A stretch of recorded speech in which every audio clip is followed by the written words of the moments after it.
And we're back to learning JavaScript. We can also combine certain operators, for example the assignment and the comparison operator.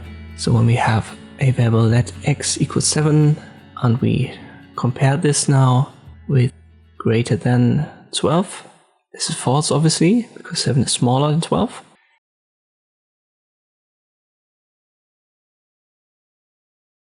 Greater than 7 is also false because 7 is not greater, it's equal to 7.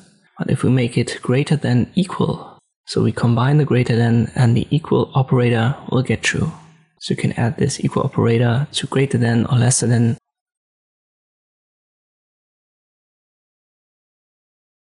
And make x, for example, 12. 12 is bigger than 7, so it's false, but smaller or equal to 12 would be true.